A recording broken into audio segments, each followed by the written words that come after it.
Recreational marijuana has been hotly debated for years now. It first became illegal back in 1937 and then later began to be decriminalized in 1973, starting with the state of Oregon. And then that trend of decriminalization began to spread throughout the rest of the country. Now, medical marijuana began being made legal back during the 2000s, and then in 2012, Washington and Colorado were the first two states to make full recreational marijuana legal for use. This trend kind of continued and has spread through most of the West Coast, a few states over on the Northeast, and also medical has just begun to kind of spread throughout the country. Some more conservative states have left it completely illegal, but the trend has begun to continue with it becoming a little more legal throughout the country. Now, the law for marijuana in Washington is very similar to our laws for alcohol. Must be 21 years old to buy it or use it.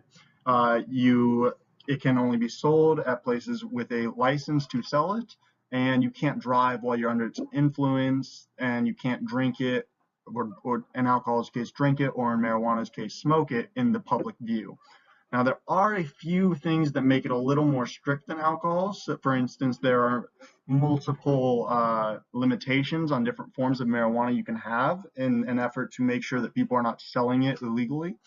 And there's also the rule that you cannot transport the marijuana out of Washington. So if you buy marijuana in Washington, you cannot take it to Oregon or anywhere else, mainly for fear that you will be selling it in places where it's illegal and to try and keep it out of states where it is still illegal. Now, the drug testing for marijuana is a little confusing because a 2011 court decision allowed for a firing over medical marijuana where a woman with a disability was fired just for having her medical marijuana card and using it. But there's also a rule that says confidential medical information and disabilities may not be a factor in applications and hiring processes. So this woman was denied over her use of marijuana, but she was using it for a disability. So this was still kind of a gray area, especially back in 2011 when no recreational was allowed. Now, federal employees and federally funded businesses, they are under federal law, and as such, they must not allow marijuana because that would violate the federal law. So that cannot be changed until the federal law allows for marijuana, which will likely not be happening for at least a very long time.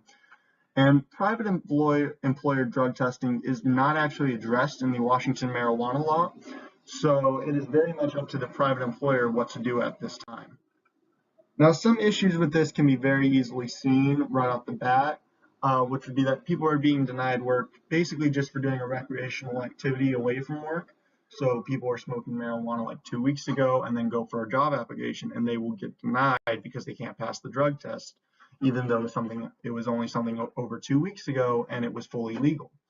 And also, potential employees have no way of knowing if their job will test for marijuana outside of a few exceptions. Places like Boeing are very open about when they test, but for many places, you just kind of have to wait and see if they are going to test you and then hope that you're able to pass it or hope that they are not looking for that, which is normally if they are drug testing you, they will get you on marijuana as well. Now, since possible solutions for this would be that one, you could just not allow non-federal businesses to deny work over private marijuana use if they are in a state where there's legal recreational one. There would be some things you'd have to do to make this doable, to just make sure it's safe. You'd have to have a zero tolerance policy for workers showing up under the influence, which many places would definitely have now.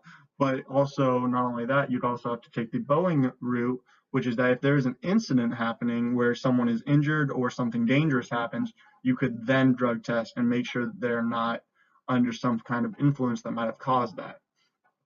You also should allow businesses to test if they're under any suspicion of on-the-job use, which again, that would be like people who drive forklifts. If anything bad happens there, it would be totally normal for an employer to want to be like, I will need to make sure that this person is not under the use. And one thing for the people applying, jobs should warn of drug tests during the application process. It should not be something that is just dropped on their head with no warning. There should be some kind of a way to know and prepare yourself ahead of time if they plan to do it, or if they plan to just not do it, it would make things a lot easier for people. Well, thank you for your time. I hope I covered everything for you guys.